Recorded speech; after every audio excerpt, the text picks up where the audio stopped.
Good afternoon, everyone. I'm Matt Fruman, Ward 3 Council Member and Chairperson of the Committee on Human Services. Today is Friday, March 14th, 2025. We're meeting in room 412 of the John A. Wilson Building and virtually via Zoom. The time is now 1:02, so we're off to a good prompt start. Today, we're conducting a public roundtable to consider 3 confirmation resolutions for appointments to the District of Columbia Board of Library Trustees. Proposed resolution PR 26-0118, the Board of Library Trustees Antonio Williams Confirmation Resolution of 2025. Proposed resolution PR 26-0119, the Board of Library Trustees Andrew Trueblood Confirmation Resolution of 2025, and proposed resolution PR 26-0120, the Board of Library Trustees Maria Peace Confirmation Resolution of 2025. The District of Columbia Public Library was established as an independent agency in 1896 by an act of Congress. At the same time, the Congress created a Board of Library Trustees to develop policy for the library. The board consists of 9 unpaid district residents from across the district who are appointed by the mayor and confirmed by the council. Trustees serve a 5-year term and are limited to a maximum of 2 terms. Currently, there are 7 members of the board and 2 vacancies. The president of the public library, Director Ray Scavalon, also serves as a non-voting ex officio member of the board. The work of our library trustees supports the maintenance of our 26 beautiful libraries, relevant programming that facilitates lifelong learning, and the efficient use of public funds that support our library system. I'm grateful for the time and work these trustees dedicate to the district, and I look forward to getting to know them better today.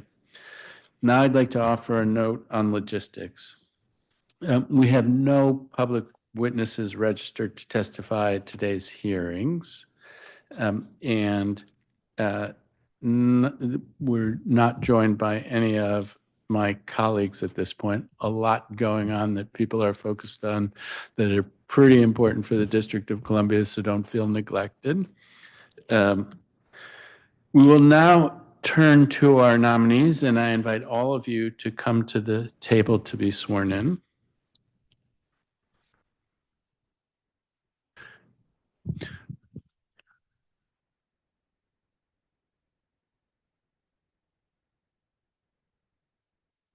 Thank you very much. Can you raise your right hand? It is the practice of this committee to place our nominees under oath. I will swear in all the nominees at this time. Please raise your right hand and state your names into the microphone if you can. Antonio Williams. Andrew Trueblood. Maria Peace. Thank you very much. Do you swear or affirm under penalty of perjury that the testimony you are about to provide to the Committee on Human Services is the truth, the whole truth, and nothing but the truth? I do. I do. I did. I do. I should have encouraged you to sit down at the beginning. So the way we're going to do this is we will have you read your testimony one by one, and after each of the testimonies, instead of then doing questions to the whole panel, after Mr. Williams, after your testimony, I will ask you a series of questions, then we will be done, then Mr. Trueblood, same thing, and then Ms. Peace. So thank you very much. Our first nominee is Antonio or Tony Williams, the current chair of the Board of Library Trustees. And then we will move on to the next. But I am now joined by my colleague Wendell Felder from Ward 7. And I don't know, Councilmember Felder, if you'd like to make an opening statement or wait and do that during questions, however you'd most like to proceed. I want to do an opening statement. Good afternoon. I want to provide brief remarks on my strong support of the reappointment of Maria Peace to the Board of Library Trustees for a term ending January 5th, 2030. Ms. Peace has been an invaluable advocate for the district's public library, demonstrating unwavering commitment, leadership, and service to the residents of Ward 7 and the broader Washington, D.C. community.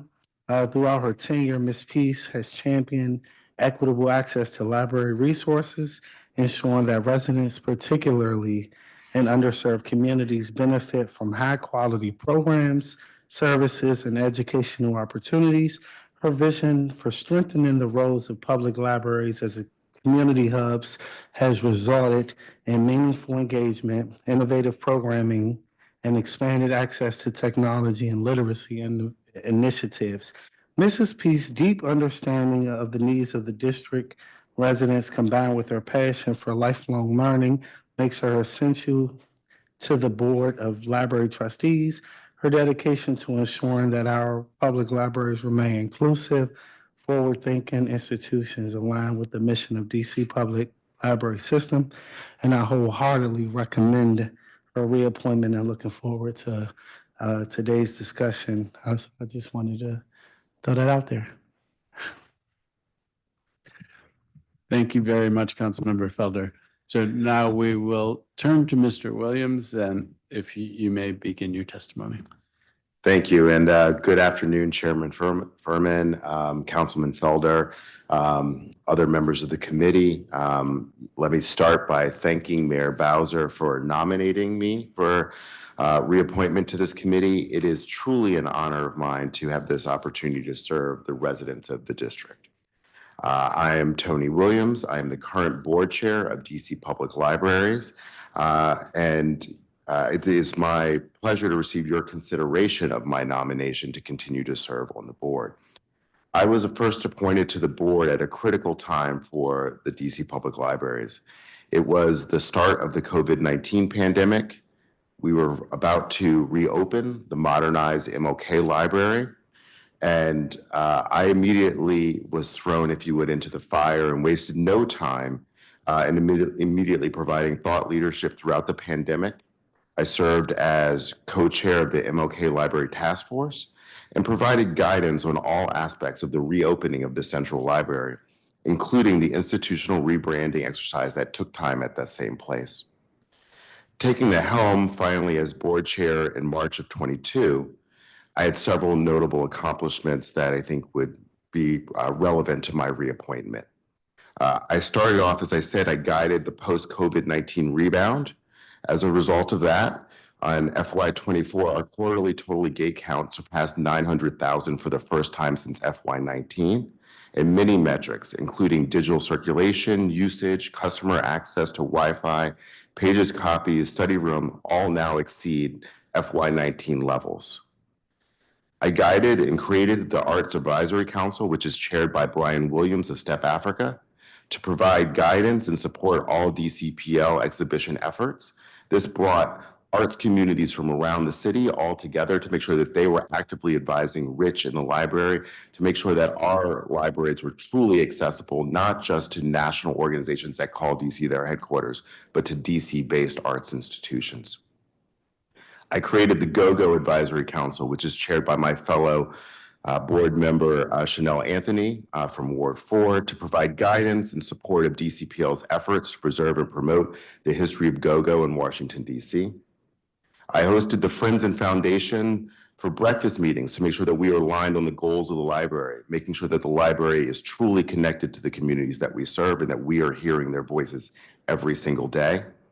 And I championed the following board policies: an interior space naming policy so that our spaces actually reflect the District of Columbia and its members, an event rental and rate card that both allowed big organizations to come, but also allowed smaller community spaces to use our spaces and groups.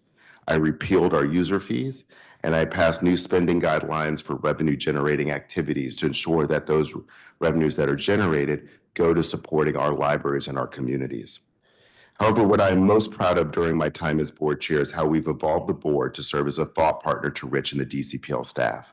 The board now participates meaningfully in discussions related to strategy, performance, capital projects, government affairs, public relations, crisis managing, and fundraising. As well, I have made it accessible to the public by enabling streaming during our board meetings so that you don't just have to attend in person. Should you confirm me to another term on the Board of Library Trustees, here's what's next under my leadership. We are going to ensure that DC residents are the focus of DCPL, and as we manage through any coming economic shifts. We're going to increase DCPL's concentration on branch level activations, such as exhibitions and partnerships.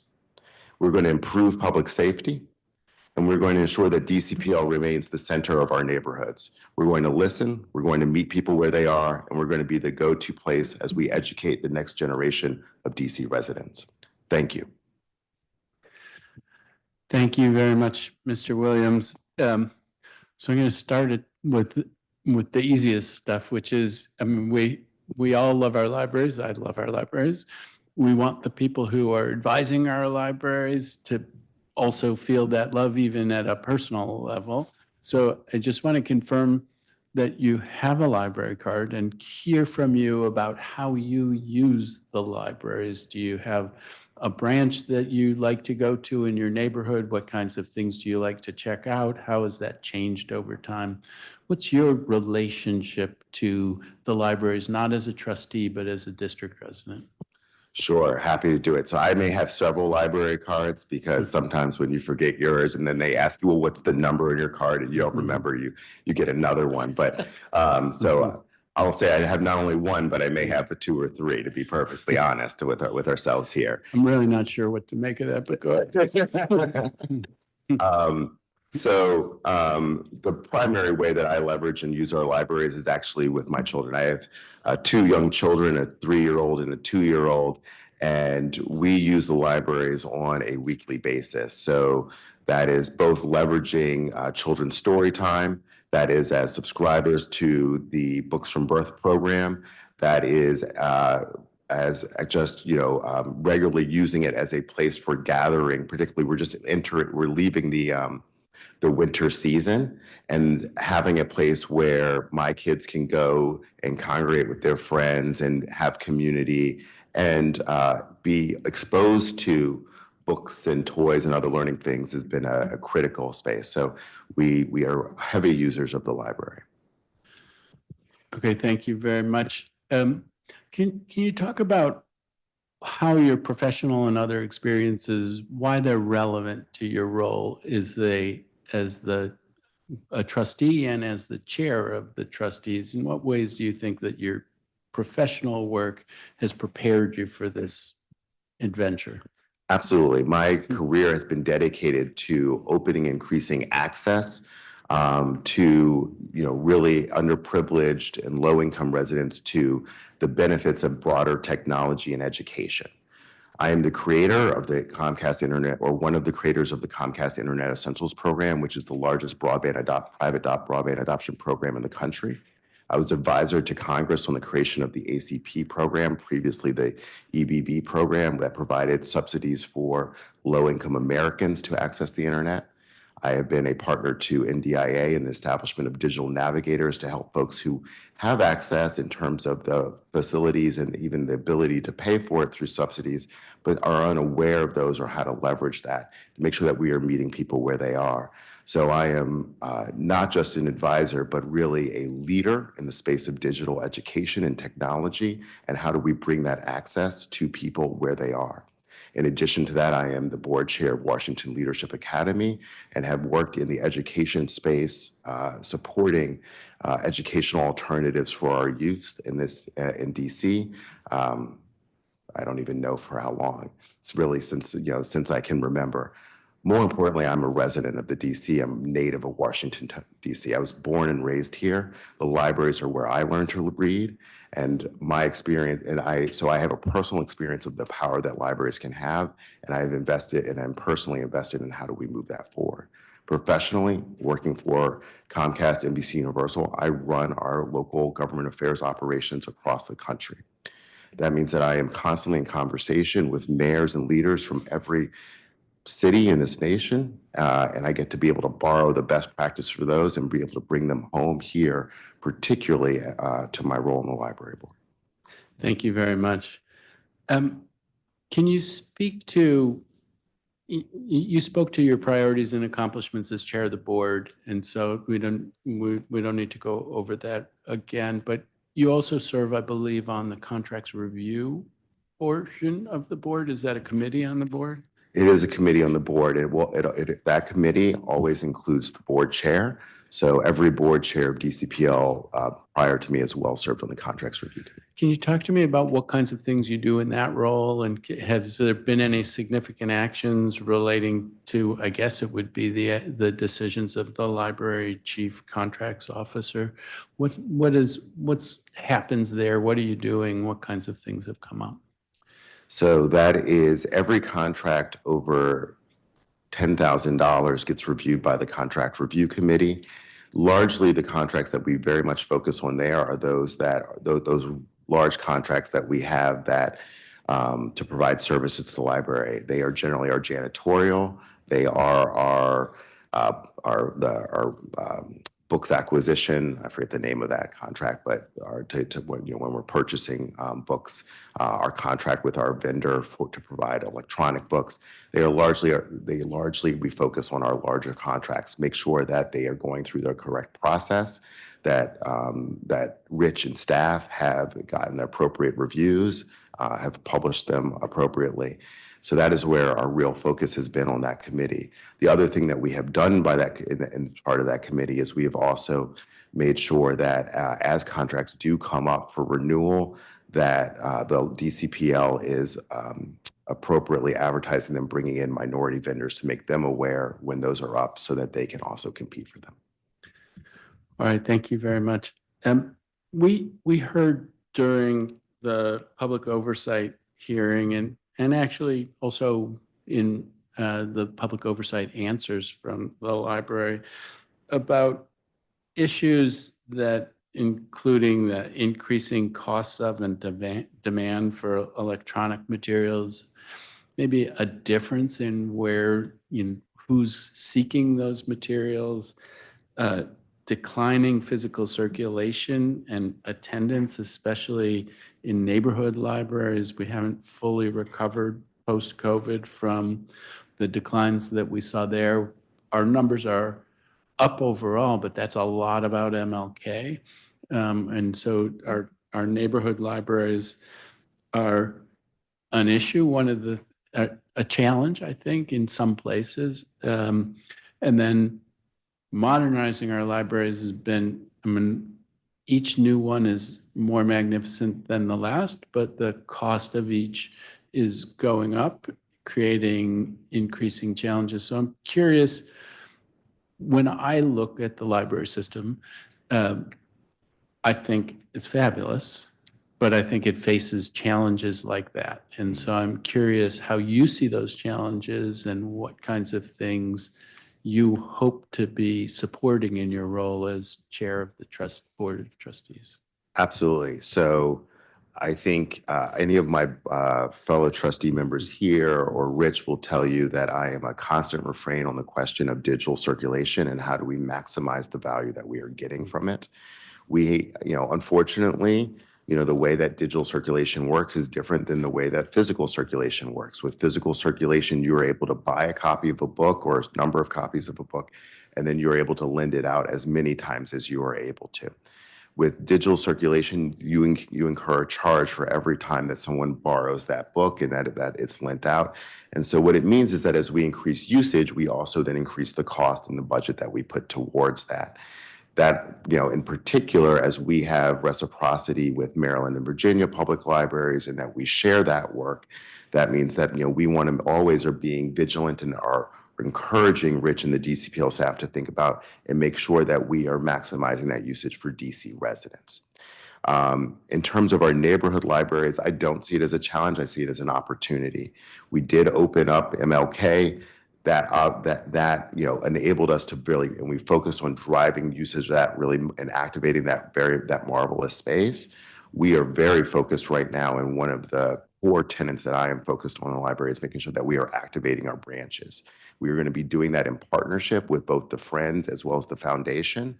So I've been a partner working with Rob Hartman, our executive director of our foundation, as he increases his fundraising, and I support him in that effort to move those funds, to use those to activate some of our branch libraries. And you've begun to see some of that work, Councilman Furman, as we have started to do more events that are based out in the library. So recently we did a series of our library and city series of panoramas on banned books last year with the foundation. The display of those, we spread out to some of our branch libraries. We are doing increased activation of readings and talks at our public libraries. In fact, I think our last one was actually held in your ward. Wonderful. Well, I'm coming to the end of my time. I will, and I'm going to do another round, but I will turn to Councilmember Felder. I will say it puts me a little in the mind of when I was on the campaign and there were 9 candidates, and you always felt like, okay, I just don't want to be the first one to be asked a question because then you don't have any time to collect your thoughts. But to Mr. Trueblood and Ms. Peace, know that the questions that I'm asking, if you want to think in advance about your answers, they'll be coming back to you. Councilmember Felder. Thank you, Mr. Chairman. Still Williams, it's a pleasure to meet you. Just a couple questions. As a Board of Trustee member, could you speak to your proudest accomplishment in this role? Well, absolutely. I mean, again, I think my proudest accomplishment is actually really making the board a real strong strategic partner to Rich and in DCPL. And what I mean by that is, often, we've all served on boards. Boards sometimes can become perfunctory, and often, or sometimes just the leadership is to having that deep engagement. When I came on, when I assumed board leadership, I did a couple things. I really strengthened our committee structure and added committees. So I actually added the partnership policy and program committee. We call it the P3 committee, which is why I can't remember the name of it. But this is a committee that is actually very much focused on actually how do we drive usage of our branches, how do we partner with community-based organizations, and how are we bringing them in so that the library is lifting them up. In addition to that, I really drove that committee structure so that every board member is a member of a committee, participates in a committee, and is contributing to that work. And so I think that is one thing where, it often can go unlooked, someone who is really actively leading and organizing a board. And I really stepped into that and changed that nature of a board. Since becoming board chair, the entire board, except for one member, has been rebooted. And so I've been an active part of onboarding and shaping each of those new board members as they have joined the board. I appreciate that. You spoke briefly about participation. As you know, in Ward 7 or other overlooked and underserved communities, library participation is not to the same level as other wards. Could you speak to any efforts that the board has been discussing to increase library participation in communities like Ward 7? Absolutely. So I think the first thing I'd start with is, just recognizing our current work on Congress Heights, which is in the design phase, and we look forward to being able to finish that work and open up that library across the river and really use that as I think as a really innovative space as we continue to expand our libraries there, and that's really been a incredible partnership with that community there as we map out what does that look like, what services will be available and in that space. And I think the reason that I wanted to start there is it's because of that different use of space. If you go into DCPL libraries, they look different, particularly the ones in every community that you go into. And the reason that they look different is as we've gone through this period of modernization of our 26 libraries in our system, we have been very active and very focused on making sure that the library, that we are not forcing a model onto the community, but that we are reflecting the community's needs. I believe libraries are that third place. I believe that they are community centers. And so I want our libraries in Ward 7 to resonate with the residents of Ward 7 and not with particularly what residents of Ward 3 or 1 or 4 may want. Which is a segue to my next point. If I'm a Ward 7 resident, I can get my books online. You got little libraries, those little library Yes. boxes. You can go to a bookstore. Could you speak to the value of libraries? Absolutely. I'd be happy to speak to the value of libraries. So first of all, when you talk about getting your books online, or going to a bookstore, you're probably talking then about paying for them in a financial transaction. That a financial transaction should never be, or the cost of a book should never be a barrier to someone having access to literacy and ability to learn, to read, and to expand their knowledge base and their skills. Libraries are essential for overcoming that. So online access, whether it's through the DCPL website, where that is free for DC residents to rent and access those knowledge, whether it's in person at our libraries, is a critical component of what we do. So we remove cost as a barrier to that access to knowledge. The second thing that we do is really about skills. And so if you look at DCPL programming and the programming that we've continued to roll out, particularly across the river, our programming has very much been focused on helping people to become more digitally literate, computer literate. Under my leadership, starting in the summer of 22, we've given out 10,000 different devices to help people also connect to the internet. We also, so at home, while also serving and making sure that our Wi-Fi is available, not just in the building, but around our campuses, providing that increased access. And then, of course, we do that skills training on how do you use computers, digitally navigate. High usage of that programming, both by the youth, because in partnership with DC Public Schools, as well as our elderly. It's like you're looking at my questions from where you're sitting at. I don't lean back. I lean in. That's a good segue to my next point. Mm-hmm. When you talk about, you mentioned DC public schools and DC charter schools, I'm assuming that the board looks at, every year they look at the test scores and the reports. Based on the outcome, like say if there's a student who lives in an underserved community and they're not performing to the level that instructors or educators want them to perform at, does that dictate where you guys place a library? Or could you speak to any coordination between DC public schools and the libraries? So I think it's important to recognize that DC public schools actually operate their own school libraries, and DCPL does not operate our school library program, so that those two are distinct.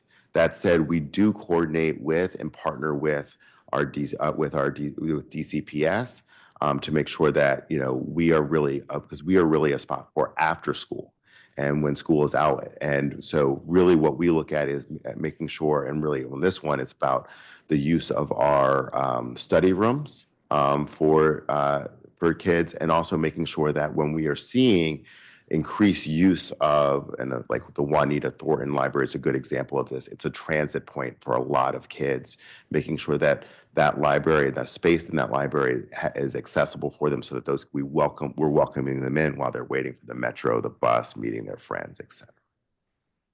Could you speak to the process that goes into the planning coordination to make the determination of when you guys need to open up a new library? Absolutely. So we have a facilities committee on the library board that is sort of focused on this every single day. But we also do two other things. We publish our facilities master plan.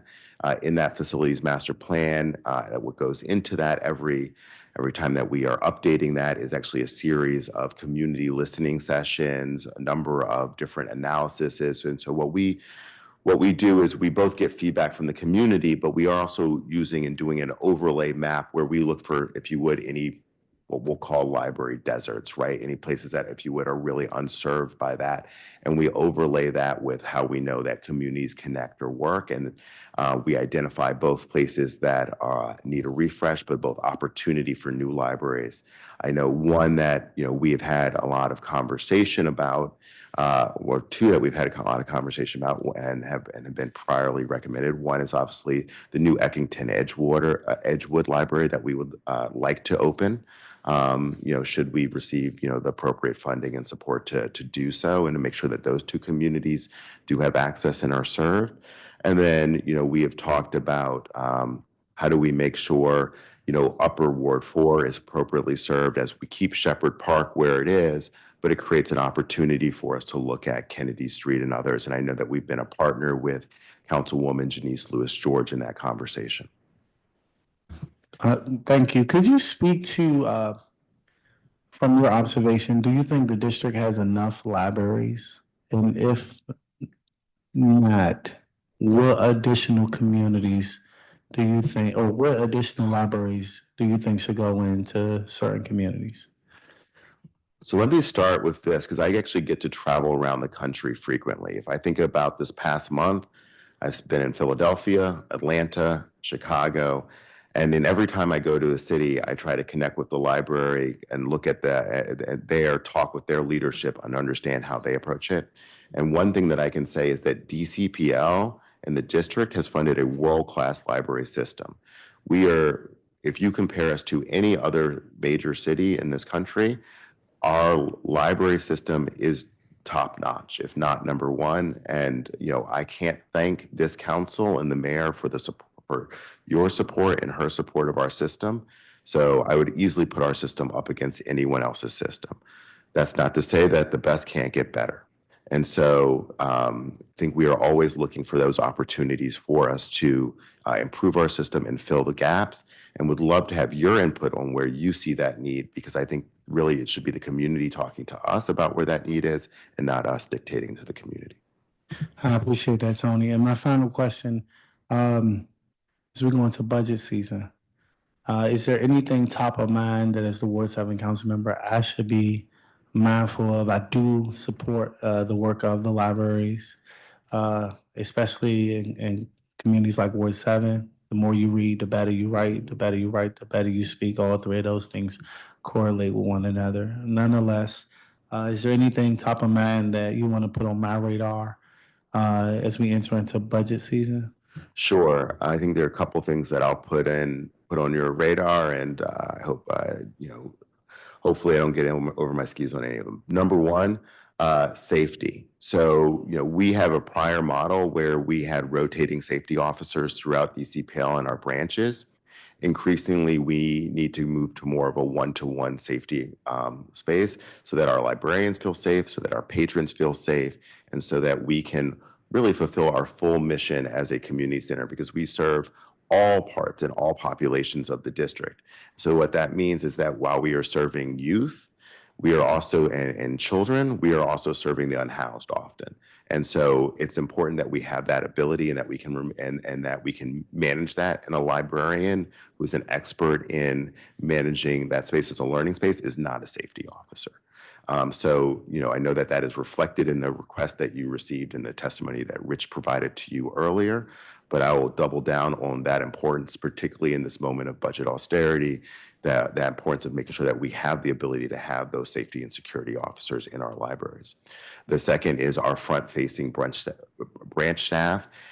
It directly, you can have beautiful buildings. Beautiful buildings mean nothing if you cannot open them and you cannot staff them and make them useful. So making sure that we are able to staff and keep our branches open and accessible, critically important in this space. And then the last thing that I will say, because we seem to get over our skis too often here, we cannot defer maintenance on our libraries. We can pause on modernizing and can change that, although I hope that we do not do that, particularly as a lot of the new libraries that we are looking, this phase that we're entering, much of that work is across the river. So I do not want to pause on the modernization effort. I equally want to make sure that we are taking account to just the maintenance that requires on this. You start to ignore that, and then what becomes, a small issue with HVAC system quickly becomes the need to then rip down and replace a library. And, we can get you the details on that work, but I've seen it happen too often in past administrations. Thank you, Tony. Mr. Chairman? Thank you very much, Councilmember Felder. So I'm going to jump off on that, the things that were priorities for you that you raised, because we did hear about each of those things and the front-facing staff, the need to have stability in the front-facing staff. Totally get it. Really glad that you're underscoring that deferred maintenance. I think this is an issue everywhere. Like there are, standards about how much you're supposed to invest in ongoing maintenance to avoid long-term problems. And you can cut those budgets, but you pay for it in the end. So I'm really, really glad to hear you talk about that. Safety, I was going to ask you about, because I wasn't sure where you were coming from when in your testimony you referred to safety. And Director Riz Gavilan and I had talked at the last hearing about this role that the libraries play, which is the traditional library function, but then also a human services function, increasingly trying to meet some of the folks with very high needs who use the libraries for shelter where they are and to be helpful to them. Director Reyes Gavilan wondered, did the libraries get put in this committee, which has homeless services because of that? I don't think that's the case, but I'm curious to hear you talk about how you're thinking about that issue of the role that the libraries are playing in human services. I don't know, Director Reyes Gavilan sort of says, yes, it's not in the wheelhouse of what libraries do, but it is a necessary thing that we need to do. But I'm curious to hear you speak about that. I think that, what you just said there, Councilman, gets to the crux of the problem, right? Which is, it is not what our librarians are trained to do. It is not what, the library's resource to do ourselves. However, it is a critical component of how libraries are used currently.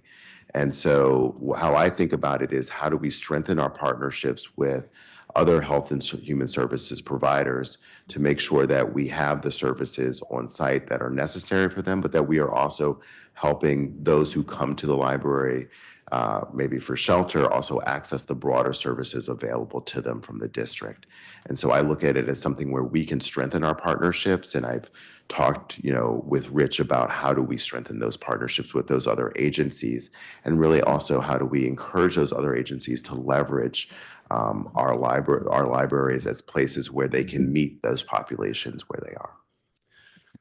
All right. Well, I do think, I hear you, and I love it that I use the word challenge and you use the word opportunity, but I do think that whatever it is, there's a number of different places. We have a fabulous library system, but it is strained in a number of different ways. And so Absolutely. whatever label we put on it, let's work together to try to address those. Yes, sir.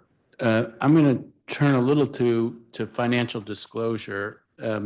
On your financial disclosure, I think you list a couple of things that you were board chairman or our board chairman of the Washington Leadership Academy Public Charter School, although I'm not sure that turns up on your resume, but you're a busy person. There's a lot of things.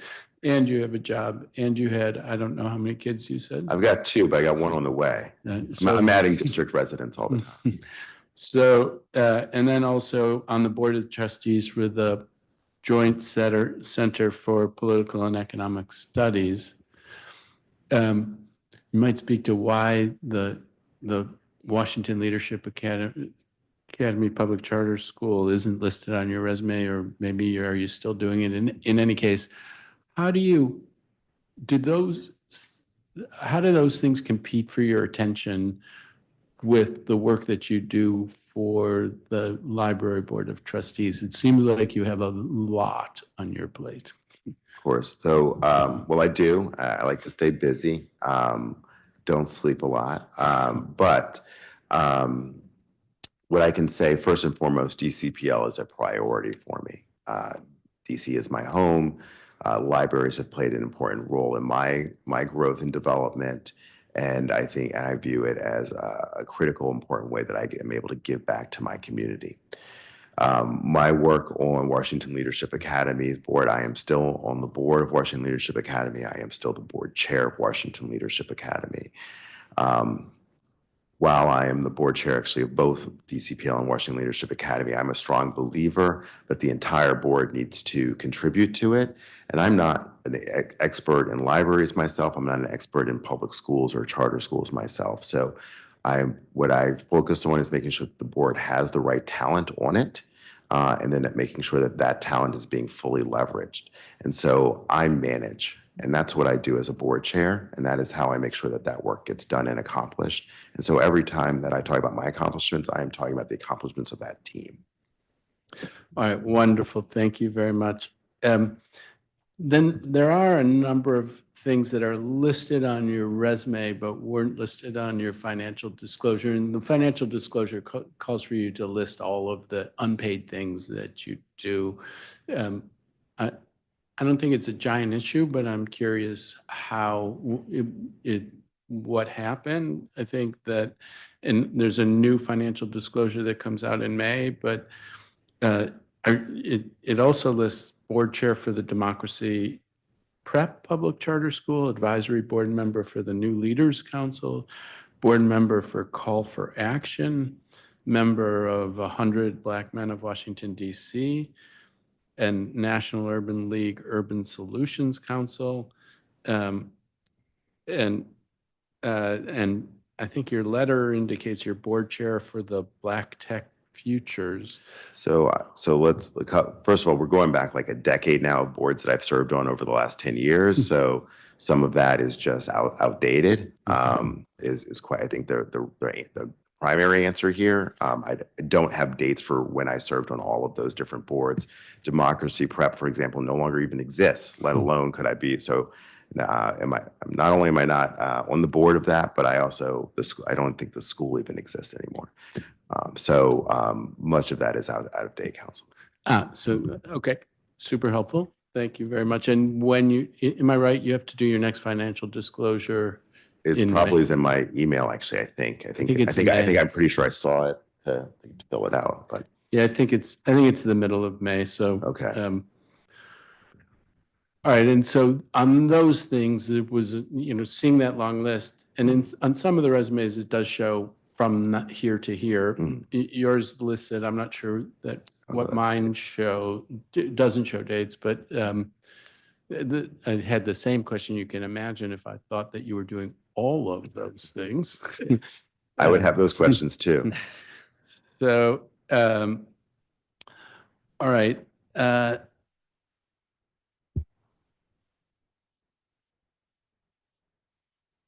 Given the number, well, have you ever had to recuse yourself from a library decision because of other work that you were doing?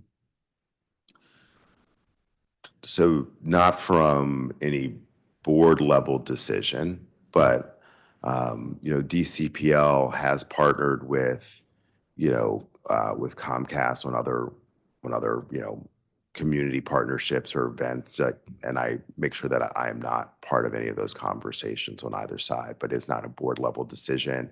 And I don't believe that there's any financial arrangement or relationship with them as well. I mean, is there anything that has arisen where you've had a sense of that there may be some sort of conflict of interest? No. Okay. All right. Well, I think that covers it for me. Thank you for your service, and very, very impressive. I feel like the library board of trustees is in good hands. So thank you very much. And with that, Mr. Trueblood, I will turn to you. Thank you. Good afternoon, Chairman Fruman and members of the committee. I am Andrew Trueblood, and it is my pleasure to receive your consideration for my nomination to serve on the DC Public Library, or DCPL, Board of Trustees. I'm grateful to Mayor Muriel E. Bowser for nominating me and honored to have the opportunity to serve the residents of our district. My background is firmly rooted in the District of Columbia. Between 2018 and 2021, I served as the director of the DC Office of Planning, where I prioritized agency efforts around housing and equity. I was charged with completing the update of the comprehensive plan, which included critically needed amendments around equity, resilience, housing, and public facilities. Prior to that role, I was the chief of staff at DC's Office for the Deputy Mayor of Planning and Economic Development, where I supported economic development policy and projects. My experience also includes helping launch the Consumer Financial Protection Bureau, working at Treasury's Community Development Financial Institutions Fund, or the CDFI Fund, and working on redevelopment planning and finance for the DC Housing Authority. I hold a master's in city planning from MIT and a BA from Princeton School of Public and International Affairs. Currently, through my practice, Trueblood City, I advise nonprofits, businesses, and public sector organizations on economic vitality, housing, and community development. I'm a senior advisor for the national nonprofit America Achieves, a non-resident fellow at the Urban Institute, an adjunct professor at Georgetown University, and a senior advisor for the DC Policy Center. I also manage the Downtown Action Plan and continue to support its implementation. My connection to the DC Public Library runs deep. During my decade in DC government, I frequently found myself in libraries across all 8 wards, engaging the community. At the Office of Planning, I worked directly with DCPL as we updated as the Office of Planning updated the public facilities elements of the comprehensive plan. I also supported DCPL with their facilities master plan, Next Libris. I supported a number of projects at DC Public Library. I joined the DCPL Board of Trustees in the summer of 2022 and have since served on the Finance and Facilities Committees. I currently chair the Facilities Committee, where we have shepherded projects like the Lamond Riggs Library, the Southeast Library renovation, and partnerships at St. Elizabeth's, Deanwood, and Chevy Chase. I also supported the recent update to Next Libris, the Facilities Master Plan, which updated facilities planning given post-COVID library use and increasing construction costs. Since last summer, I have had the fortune of serving on the board of the Urban Libraries Council as a trustee board member. It has been an honor to represent DC on this esteemed board, which is supporting systems across the country, as well as building out an important federal engagement capacity.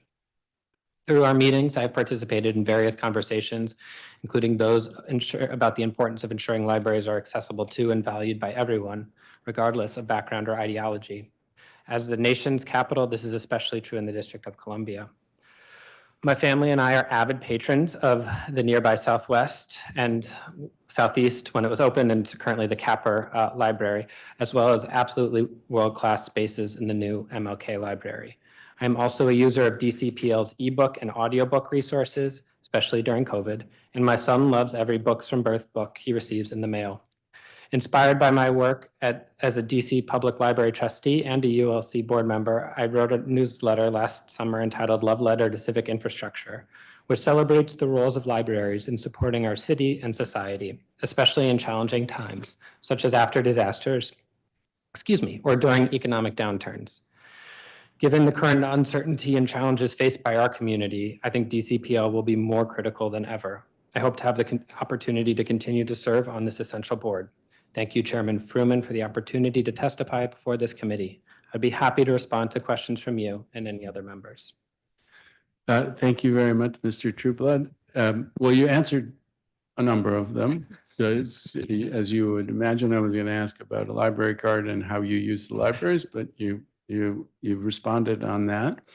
I'm curious, and I also, to what extent does your past professional experience feed into your role on the libraries? You are chair of the facilities committee, I take it, which I think I can discern a connection there. But talk to me about the work of the finance committee, and then I'll ask about the facilities committee.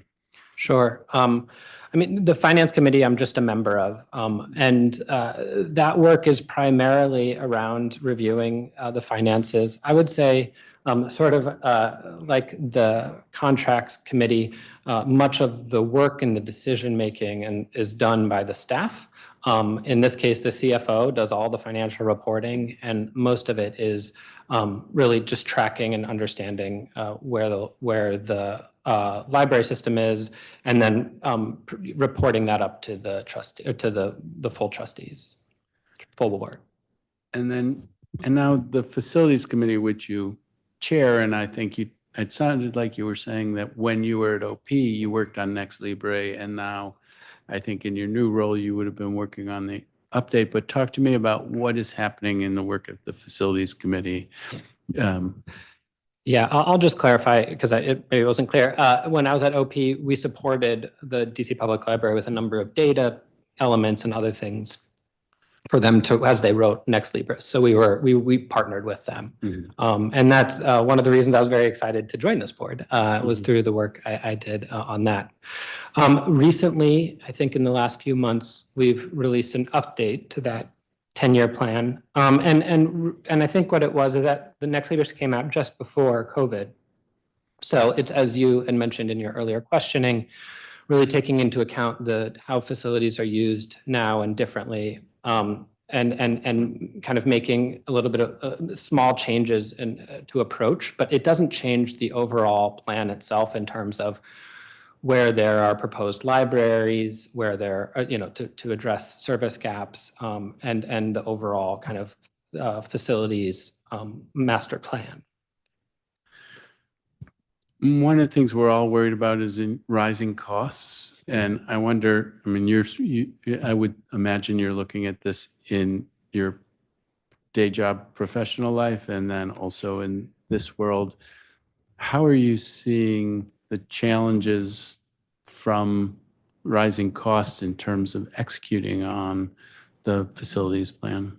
Yeah, I think, I mean, we are seeing that, that is a topic of every facilities committee meeting. It's come to the board, mostly in terms of projects once they get to contract, and the contracts, requiring additional funding in order to actually move to construction. Southeast Library most recently was a good example of that.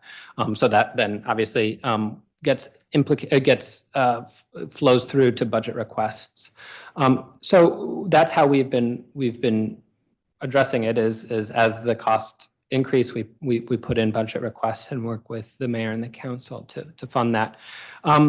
I think we recognize, and because of these challenges, we're actually looking at our kind of long-term facilities plan and trying to figure out how to best address that, and different methods that will allow us to both control costs, but also budget in a way that ensures that we can get our projects done. The other thing I'd say is in the facilities master plan, and I always mess up the new term. Okay, holistic renovations. I have it here. There was an approach of, we had these kind of systems renewal and functional refresh, these two different ways of kind of keeping our libraries up to date. And they basically ended up, because of kind of budgetary reasons, it didn't make sense to distinguish them. So we're really looking at this holistic renovation as a way of making sure that not only the new libraries or the major rehabs are done, but that, as Anthony Williams said, the libraries that we do have are able to be maintained and refreshed at the right rate and are budgeted for to do that. So that was an important update in the plan. And it's an interesting thing. We talked about deferred maintenance and making sure that we're up to date on maintenance, but there is also updating the facilities as needs of the communities change. And the one I use to illustrate this is there was a time when we needed to have big computer banks for people to come in and use, and now Wi-Fi is used much more heavily, so maybe you don't need as many computer banks.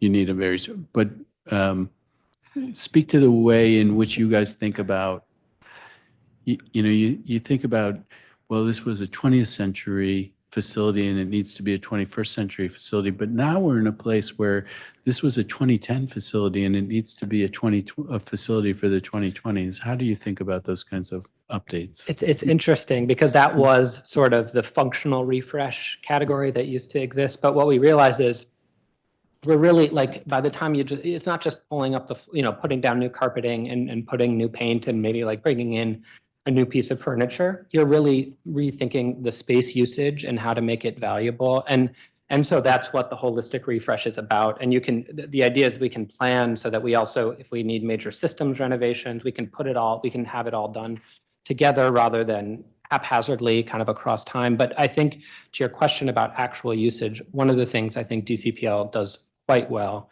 is consulting with the community to really have that, to understand what the community needs are. I think a great example is the Congress Heights St. Elizabeth Library, where there have been multiple meetings with the community, understanding how would you use this beautiful space, and then using that, driving that with the architects to then lay it out and design it. And I think, while that was a new library, so there was more time and maybe more engagement because you actually have to build the structure. I think that same ethos is brought to even the smaller scale updates. So the refresh of all refreshes, I suppose, is MLK 2030. And I do think that makes me a little dizzy. I feel like I just was at the opening of MLK and it's a fabulous facility, but can you talk to me about the kinds of things that you're thinking about in terms of MLK 2030 and show a little sympathy for me that it does seem to me like it just opened, but I know I'm not right exactly, but go ahead. Sure. Well, I think, and maybe you read in the update that this was mentioned, I think, and I think because it has a long lead time. I think, if you think about when MLK the first major rehab started, that was a decade and some change ago. And so in order to have something for 2030, you need to begin thinking about it now. You need to begin planning for it and funding for it, in a few years. But the point is making sure that that's on our radar so that we don't miss it. The library was designed over a decade ago, I think before COVID, before a lot of things that have happened downtown, and we've learned a lot. And so I think it will be a lot of trying to incorporate lessons learned. How can we make it an even better space for our residents and visitors? And I personally don't have any personal opinions on it yet. I don't know enough, but I think that will be the process of discovery that we will start in a few years. Okay, and can you speak to, I asked Chair Williams about what I use challenges, he used opportunities, but some of the decline, we have not, the lack of a full recovery of usage of our branch libraries, the declining physical circulation, the new role of ebooks and such, the place where the library fits sort of at an intersection of libraries and human services. I mean, these are the things that when I hear from witnesses at the oversight hearing and when I look at the oversight questions, I see as significant challenges for the libraries. And I'm curious how you see those issues, how you would like to contribute to addressing those things from a position on the board. Thank you for that. I just want to say briefly on the e-resources. That's actually a major topic across the country. I can tell you at Urban Libraries Council, as well as the American Library Association, are doing work around E-rate and trying to improve some of the rates around that nationally. You know, we don't really get to set the rates here, but together as libraries working together, hopefully we can have an impact on that. But I think what I see libraries as more that, you know, books and literacy obviously is the center and the raison d'etre, the reason that these libraries exist. But we've seen they're much more than that. And I think the way we measure use is important. So while we have seen, for example, physical book circulation go down, we've seen Wi-Fi connections go up. And you know, we can look at how people are using the library. As we just discussed, it might not be to check out a book. It might be to bring our kids for story time. It might be maybe I answer your question, but I was just thinking about all the ways I go to Martin Luther King for meetings, for work, for events, for book talks I've been, for exhibits. You know, none of those have resulted in a checkout of a book, although I actually bought a book at one of the book talks and at one of the exhibits. So I think just thinking about how we measure success and engagement, we have to look at all of these things and I think, you know, you sort of have spoken to a couple of the key metrics, but I do, so that's at a very high level. But when we talk about neighborhood and our branch libraries, I think I want to sign on and support what Chair Williams said about creating reasons for people to go to the library. We've learned that at MLK in a great way. Some amazing world-class exhibits, honestly. That might not be at every neighborhood library, but there are other reasons that people might want to go. And I think that we've learned some lessons both from MLK and from some of the great work that the neighborhood libraries have done to become places that people go. I just think they're just such critical spaces and places. They're not commercial. Anybody can go. They're accessible to anybody and everybody. We were talking about, whether you are a person who is unhoused or you are, somebody who has started a business and is very wealthy, you are welcome at our libraries. And I think we have to support that and support what they can offer to our community. So I think it's something that we'll keep looking at. And from a facilities perspective, I think it's thinking about, as we just discussed, how we can create spaces that are attractive, that people want to be in, that will serve their purposes. Thank you. I'll say my wife used to run a program for seniors called Around Town DC, and where they would do Tai Chi classes, book groups, different things like that. And she always said that the library was by far the best partner that she had. And the library housed many of the programs that she was able to, the different libraries around. So I do encourage you look for ways to bring people through the doors. Also on this physical circulation thing, I think the numbers are big and the things might not make that big of a difference, but I was at something where Director Reyes-Gavilan showed some slides, and one slide was, I thought, total checkouts, and then another slide was first checkouts. Mm-hmm. Yeah, because of and the first checkouts, I think I have come to understand that it used to be that things were automatically renewed if nobody was waiting, in which case that's a second checkout, and now that is no longer the case.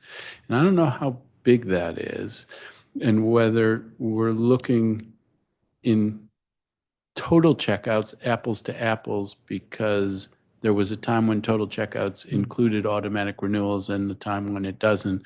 This isn't so much a question to you, but here we are talking about libraries. I'd be very curious to see data on be sure that I was seeing data on first checkouts. We can take that back to Rich.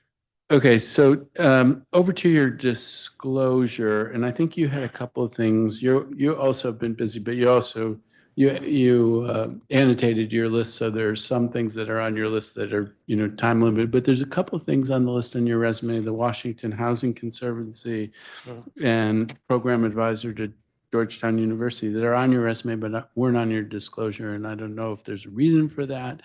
You have a new disclosure that's coming. There's an opportunity to list them if appropriate. Those are more informal advisory. They're not, it's not a formal like board position. I see. So, okay, so that's the distinction that you're, okay. Yeah.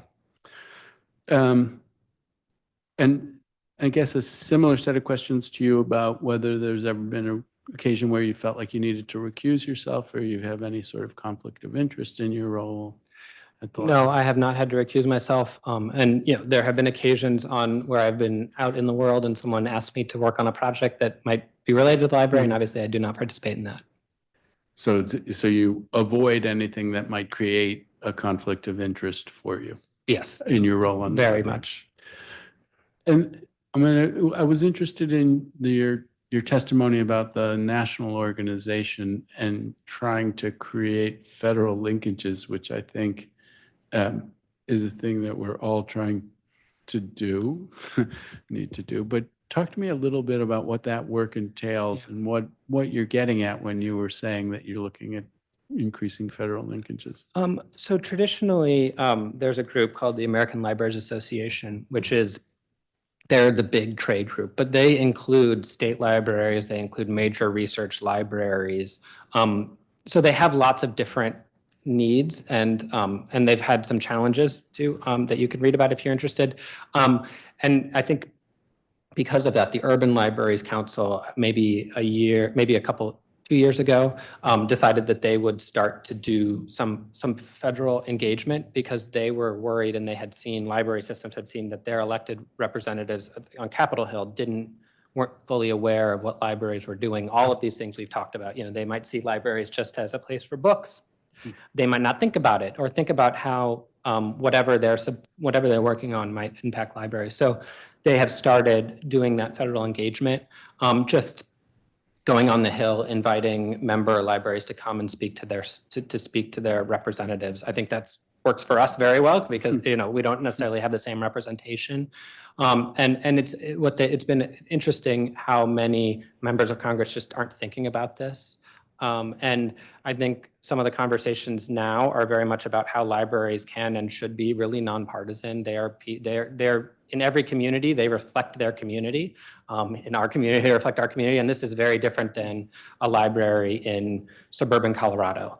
And so I think there have been there's efforts to make sure that across all different political spectrums, people understand and appreciate libraries and continue to support them, and then can weigh in when there are things like E-rate or other things maybe before the federal government. Support for the Institute on Museum and Library Sciences, which is a big one that is really concerning right now, things like that. All right, well, keep up that good work. I have one last question for you, and Ms. Williams, I'm going to ask you to chime in, and actually maybe it's even most primarily directed to you. Mr. Trueblood, you serve on the Finance Committee. There's the foundation that is out there, and there's fundraising that needs to be done. And I'm curious what interface you have with the foundation and what role any of you have in terms of trying to support the libraries through fundraising. Maybe I'll turn that over, but I'll just say I am a supporter of the DC Public Library Foundation, but Chairman Williams could talk about the specifics. Sure. Thank you, Board Member Trueblood. So we obviously are separate institutions. I think that's important that the DCPL Board of Trustees is separate from the DCPL Foundation, and the Public Library Foundation has its own board and its own that holds it accountable, its own set of books. So there's let me just sort of start up front that there is separation between the two. That said, it's important that there's coordination between the two. So how do we coordinate? We coordinate in a couple different ways. So one, we do provide space through the library for the executive director of the DC Public Library Foundation So he is part, he is housed on the fifth floor or the fourth floor of the MLK Library with the executive staff so that there's easy coordination on that front. We have him come to present to each of our board meetings. And at each of our board meetings, the foundation presents on what they are working on, what's coming up, and on their efforts so that we allow that coordination to take place, but then more importantly, that we allow that coordination to take place publicly and with, under the full transparency of a public records meeting and recording. So both of those take place on that front. And that's also where we are able to share our priorities with them and coordinate with that work. So that's how that we drive that coordination. All right, thank you. Thank you very much for that. And unless, Mr. Trueblood, if there's anything else that you wanted to offer? No, that's it. Thank you. All right, wonderful. Well, I want to very much thank you for your service. Thank you for your service in this role. Thank you for your service in other roles that you have had with the district government. And look forward to working with you in my role here and in your future role as a trustee. Ms. Peace, we will turn to you and you should proceed with your testimony. Good afternoon, Dear Chairman Fruman and esteemed members of the committee. I am honored to appear before you today as a nominee for the District of Columbia Public Library Board of Trustees. My name is Maria Peace, and it is with deep gratitude that I accept Mayor Muriel E. Bowser's nomination for the significant role. I appreciate your time and consideration, and I welcome the opportunity to share my passion for libraries, education, and community service. I have a personal connection to DC Public Libraries as a resident of the Washington, DC and Ward 7 resident. Whether it's through exploring its vast collection of books, attending community events, or utilizing its resources for personal growth and enrichment, DCPL has been a valuable part of my experience in the city. The library serves as a space for both education and community engagement, making it an integral part of my life beyond work. Libraries are more than just buildings filled with books. They are dynamic institutions that serve as the heartbeat of our communities, offering access to knowledge, technology, and vital resources that empower individuals from all walks of life. I firmly believe in the transformative power of the libraries, particularly in a city as diverse and vibrant as Washington, DC. They serve as essential spaces for literacy, lifelong learning, workforce development, and cultural enrichment, ensuring that every resident, regardless of background, has the opportunity to grow and thrive. My commitment to public service is rooted in a deeply understanding of the role libraries play in bridging gaps, fostering equity, and strengthening the foundation of our society. If confirmed, I will dedicate myself to supporting the DC Public Library mission of providing world-class service, expanding access, and championing initiatives that enhance community engagement, digital inclusion, and education programming as well. I look forward to the opportunity to work alongside my fellow board members, library staff, community stakeholders, to ensure that our libraries remain welcoming, innovative, and responsive to all the needs of the district residents. Thank you again for your consideration, and I'm happy to answer any questions you may have. Thank you very much. And you, Mr. Trueblood, answered my first set of questions, but I mean, if you're going to the library and you're checking things out just to be, cross every T and dot every I take it you both have library cards. Yes. Wonderful. And which of the libraries in Ward 7? I'm at Francis. Francis. Yes. Great. And which of the libraries in Councilmember Felder was taught that was lovely that he came out and endorsed you as strongly as he did. Which of the projects are coming east of the river to try to strengthen our capacity and attractiveness to libraries east of the river? There's a lot going on in Ward 8, particularly along MLK. So there's health initiatives, there's a ton of restaurants, and there's smaller businesses that are now trying to promote the usage of younger adults coming to the city. So it's almost like Ward 8 is becoming more live. Ward 7 has struggled in some of those areas only because it's an older community. And believe it or not, the folks that do attend Ward 7's library, they're older. But we do see them actively walking there, and they meet, and you see them studying in their spaces and just reading and just walking through the library. It's a beautiful space. It's specifically the one that's on Alabama Avenue. So some of the initiatives that are currently happening in the construction world in Ward 7 and 8, I think have usage of the libraries and making more effective to pivot in a space where we can have more involvement and more engagement. Is it going to take some work? Yes. Libraries to me are a special place because to me it's more like foundation. It's where it starts. Being in high school and college, it's the only space that I had to vast and really articulate a space where I can grow. My purpose as a board member in my Ward 7, coming from Ward 4, how do I get back to that root? How do I make that more alive and vibrant in a space where people can effectively really understand what the usage of a library is?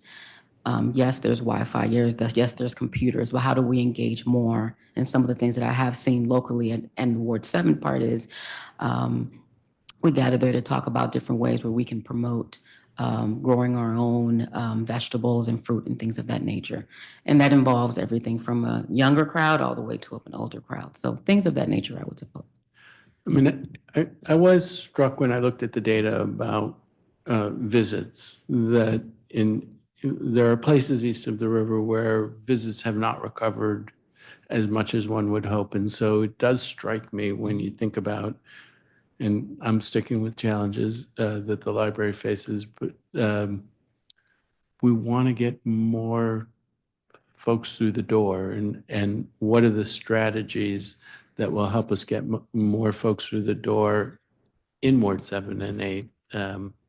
So I think any suggestions that you can bring from coming from the community of what it is that, you know, is the most likely to get traction, because it's not great imagery, but you sort of want to set the hook. Like once people come in and use it, then they're likely to use it much more. Absolutely. So what I have been thinking about is more hosting events, workshops, and partnering with local organizations that are currently coming to Ward 7 to do their businesses. So engaging the community and some of the newer businesses that are coming to Ward 7 and 8 and just letting them know that the library is currently active and some of the things that we can do. As for myself, my husband and I are in construction, and we love to see things come alive. We love to look at the older homes and whatnot. So some of the things that I myself have vowed to say that I was going to do is, since my daughter and I walk up to the library, is to kind of go, there's a school next to us called Ambiers, to kind of see how we can promote kind of like a building situation with building with your hands and things of that nature, but have it at the actual library to see how the kids can interact more at a space that you can find things that kind of connect to construction and look at architectural work and things of that nature. All right, wonderful. So you've been on the board for how long? I was nominated in December. I got there December 2024, so it was at the end. So, so then when I ask you about what are the accomplishments that you're most proud of in the last 6 months, that's a little bit challenging, but to the, you know, it's a little like me, like I just finished 2 years on the council, which is really a internship where you're learning a lot, and then you form ideas of what it is that you want to emphasize as you get more entrenched in the organization. How are you seeing that? What are the things what do you want to achieve in a full term on the board? Absolutely. So when I came aboard, a lot of quiet times. I'm listening as the actual committees having their meetings and how the board kind of transitions and what's really happening at the libraries. But I think one of the unique things about me as being a DC native and being a part of the world of the library, I can connect. So when we have our meetings, I'm looking to see how we can bring new blood to the sense of how can we connect the foundation of a library to what's happening now? How do we merge that? You know, it's going to take some work. It's not going to happen overnight, but we have so many beautiful buildings in DC that connect to libraries. So how does that bring people together as one? What are some of the things that people want to see? Is it crocheting? I mean, that's something that I absolutely love. So is it opening a book? Yes, but what else? You know, is it a situation where we meet first at the library and go pick a section where, if it's a skater, like what are some of the things or what are some of the objectives that skaters used to like do, or what are some of the books and things that they were interested in? So there's a way. Roller skating. So again, foundation for me. What are some of the things that can bring people together from a concept of taking it back to basic and willing people in that way, I think has been a way for me as myself in a world where we live on our phones and everything is social media. But how do we connect that to a library and a book and go back to history, which is where things kind of start? And you might have seen me perk up when you said crocheting. I mean, my wife hates it when I talk about it, but she made, this isn't crocheting, but during COVID, she started crocheting and it's addictive. It is. But it is also, it's interesting because there a lot of places there's crochet circles or knitting circles, and it brings people in, and so I don't know whether that's happening in our libraries, but it's an intriguing idea for our libraries. Okay, so given some of the things that I have been asking the others, given that you've been on for not as nearly so long, it doesn't seem, what role in this committee, what role in that committee. But you heard me talk about some of the challenges that the declining, well, I'm not exactly sure where we are in physical circulation, but doesn't feel like full recovery, this role in doing human services as well as classic library services. I think the safety issue came up. What do you see as the challenges and opportunities for the libraries? Safety is a big one. When you think of a library, you think of a place that you can go and be safe. You don't want to go in and walk into a situation where you may be dealing with someone who has mental challenges or just not a safe location. I think it's something that, as a board member, I can clearly say that we need to really dig down and really have a coming to Jesus moment conversation as to what's really happening in real time. Safety is definitely a concern, but it's not to say that we're in a space where we can close our doors. It's a library. Everyone should have access to it. So it's a challenging space, but it's not to say that we can't overcome that, perhaps pivoting and connecting with other organizations as to how we can still check off the box of those that are in need. How? Is there a space maybe, or is there maybe a time where we can advocate to serve those that are in need? Because it is a reality and we can't just push them away. It's not what we are known to do, and it's just not right. So putting a Band-Aid over there, I don't think it's going to make it go away. I think I can honestly say the library specifically and Ward 8 safety is an issue, and that is some of the reasons why some folks will not go to it because they don't feel safe. So how do we pivot that? How do we come as a community, make that safe as to a library still being a place that is welcoming and still of all walks? That is something that I think that we all as a board need to come together and kind of articulate more on that. All right, well, look, thank you very much. That is interesting that there could be an interplay between usage and safety. And I had not thought about it that way, but actually the places where usage is down the most is the places, or has lagged in recovery, are the places where the concerns about safety are probably the highest. So that's, thank you for raising that. The last is, and I asked the others as well, has there ever been an occasion where you felt the need to recuse yourself from an action of the board, and any instance in which you felt that there could be a conflict of interest for you, given other things that you may be doing in your work on the board? No. All right. Well, I think with that, it concludes my questions. I don't know if any of you have any last words that you wanted to say. I'd give you the opportunity to do that. I think the one thing I would say, we talked with Ms. Peace talked a little bit just about how do we specifically raise attendance across the river, and I think I would just highlight really the work that my fellow board member Trueblood and Rich and team have led on both Deanwood and Congress Heights in terms of the refresh of those libraries. As someone who's born and raised in DC and has spent time or throughout the city, if you had visited those libraries earlier, it was a lot like, those libraries, we call them libraries, but they were very small spaces. They were dark. They may not have necessarily been the most welcoming or the most connected to the community.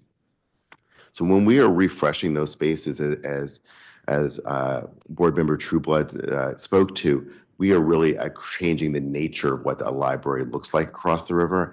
And I think, and I fully anticipate, you will see those numbers change as those come online. I appreciate that. And I think you always see that when you have a shiny new place, or feels like a shiny new place, then it gives it a new chance. I think it's going to be important for people to have a sense of safety in those new places, but which is another takeaway that I'm getting from this hearing. Unless anyone else has anything they want to offer, I think that concludes today's public roundtable. I think we didn't have public witnesses, but if there's anybody out there who wants to submit public testimony, they can do so by uploading it to the council's electronic hearing management system. I think this says before close of business today, but I think if we can, I hope we can extend that. But in any case, the time is now 2:27 and this hearing is adjourned.